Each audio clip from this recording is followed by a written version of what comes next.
Good evening. I'm Pete Yakimovich. Hi, I'm Eric Dorr. Eric Dorr and I, my colleague, I'm going to take you on a 7-minute short tour of Cherokee Boulevard, reimagined. And you say, what does it mean to have a reimagined boulevard? Well, a reimagined boulevard means a lot of things. One, it means handling the stormwater effectively and economically from this area. But beyond that, it means creating a place, not just a passage for automobiles, but a place for pedestrians, a place for cyclists, a place for economic development, a place where businesses and people want to come. So, in order to do this, process is very important. And the process involves disciplines across the entire organization of Arcadis, but even more important than that, the involvement in the community, even early on, our students and other residents. That number up there may seem abstract to begin with, but what does that really mean? That is equivalent to over a 5-inch rainfall event in that right-of-way of Cherokee Boulevard. That means converting it to basically something that's more like a meadow rather than a completely artificial paved area. How do we do it? We apply some very true and tried technologies, but the idea was to apply these in a cohesive manner that makes sense to actually create a sense of place and make it a friendly place. To include transit stops and also dedicated bike lanes all the way through this thing. Now, I'm fond of Yogi Berra, who said you can see a lot by observation. So this process began with a very critical observation of Cherokee Boulevard. Right. When we looked at this site initially, we broke it down into 3 zones. And the site's very interesting because it really does take you from the countryside to the city in very short order.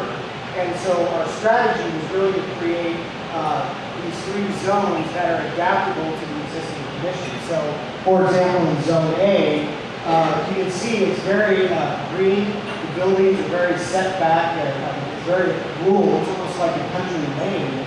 And we wanted our street design to be able to accommodate that. And so we included a center median and enhance the green space within the street section.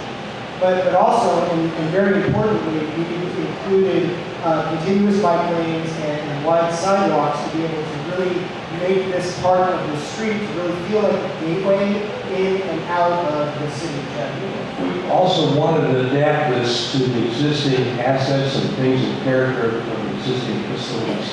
We didn't want to completely strip that out. We think it had value and we should work with that. Right, Pete, and as we transition into the next zone, it starts to become a lot more active. You start to see a lot more businesses, the buildings are starting to push up against the street a little bit more, and we felt like in this zone we needed to adapt our street to accommodate that as well. And so, for example, this is an area where we include parallel on-street parking that can support the existing businesses and also new businesses that might be built on these large parking lots and vacant properties throughout Zone B.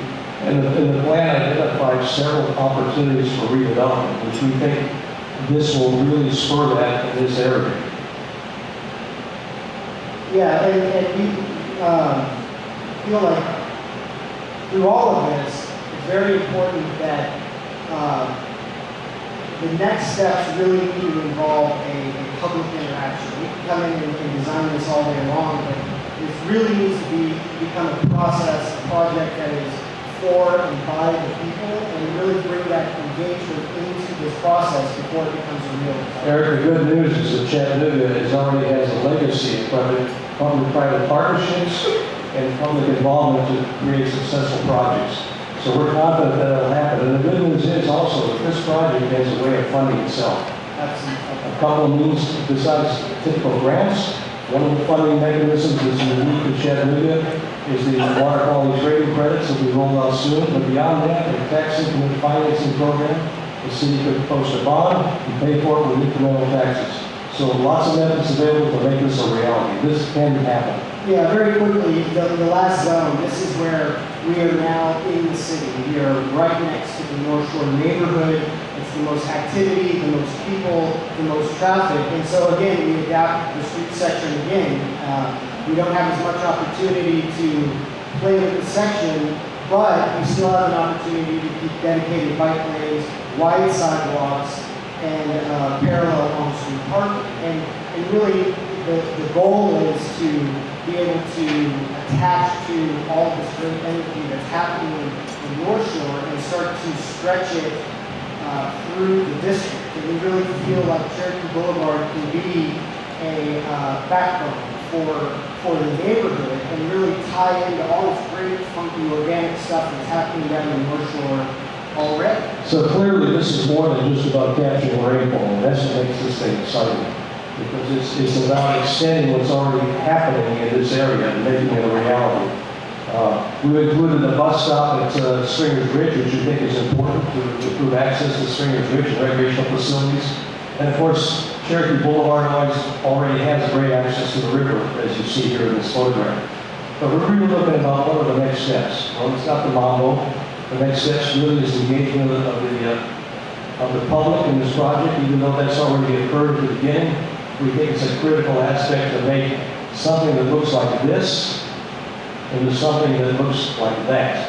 The image you just saw scroll across there was a contribution from one of our art students who dug that out as a symbol, Cherokee symbol for adaptation. We think it's a perfect metaphor for what we think is going to happen here. We can see that imprinted on the sidewalks, we can see that as part of public art.